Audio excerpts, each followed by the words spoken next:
এটার জন্য তার উপর অনেক প্রাউড ফিল করতেছি। এটা আগে কোনো সিঙ্গার করে নাই, এই ফার্স্ট টাইম বাংলাদেশে। উনার মতো আর্টিস্ট অন্য একটা দেশ থেকে এসেও মানুষ যেভাবে পারছে সেভাবে অবদান রাখছে। সত্যি কথা, এখানে মানুষত্বর অনেক বড় একটা বিষয় আছে, because he is a man, he know. এই ব্যাপারটা অনেক ভালো যে উনি ফ্রিতে ডোনেশনের জন্য এই গানটা গাচ্ছে, কনসার্টটা করতেছে। উনি যে আমাদের জন্য এত কিছু করতেছে উইদাউট মানিতে, তো এটা অনেক গর্বের একটা বিষয়। এই জন্যই এটার জন্য তার উপর অনেক প্রাউড ফিল করতেছি। আগে করেনি বাট এখন তো করতেছে, এটাই আমাদের জন্য অনেক। সে যে আসতেছে সেটাই আমাদের জন্য অনেক। এখন উনি যে বাংলাদেশে আসবে এটা কখনো চিন্তাও করি নাই যে উনি বাংলাদেশে আসবে, তাও শহীদদের জন্য উনি ফ্রিতে গান গাবে। এটা আগে কোনো সিঙ্গার করে নাই, এই ফার্স্ট টাইম বাংলাদেশে।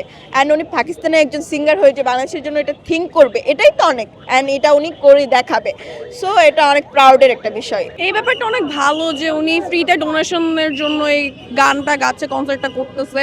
এটা অনেক ভালো একটা অনেক প্রাউড ব্যাপারটা।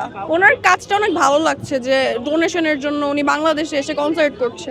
ওনার এই ব্যাপারটা, ওনার মধ্যে অনেক মানসিকতা আছে, তাই দেখি এমন করতেছে, ভালো লাগছে।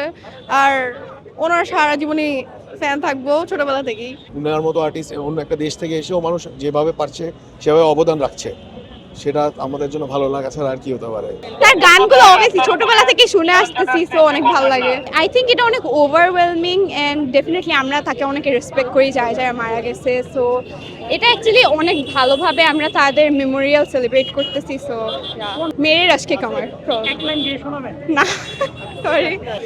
এটা আরো বেশি ভালো লাগছে যখন শুনছি, বিকজ আমাদের এটা যে আগস্টের 5 তারিখে যে আমাদের এত ভালো একটা বিজয় পাইছি আমরা স্টুডেন্টসরা, আমরাও ছিলাম আন্দোলনে। তো আমরা যখন এটা শুনছি আরও এক্সাইটেড হয়ে গেছি এখানে আসার জন্য, এটা ফিল করার জন্য।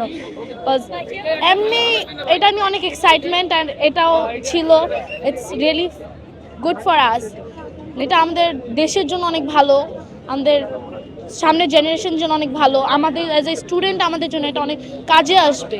সত্যি কথা, এখানে মানুষত্বর অনেক বড় একটা বিষয় আছে, because he is a man, he know যে একটা কান্ট্রিতে কিভাবে একটা প্রোটেস্ট হয়েছে আমাদের যে এত বড়, এটাতে কেমনে সে আমাদের সাপোর্ট করতেছে। We are so grateful to him. এটা একটা বিশাল একটা উদ্যোগ, আরো কোনো আর্টিস্ট এরকম আগে নেওয়া উচিত ছিল, তারা নিচ্ছে লেটে, আরো আগে উচিত ছিল। আর সব আর্টিস্টের উচিত এইসব ক্ষেত্রে তাদের এগিয়ে আসা, কারণ আমরা ছিলাম দেখি দেশটা আজকে স্টুডেন্টদের জন্য দেশটা আজকে এই পর্যায়ে আছে। আহত হয়েছে, মারা গিয়েছে, তাদের সাহায্যের জন্য আমাদের অর্থ প্রদান করা জরুরি ছিল।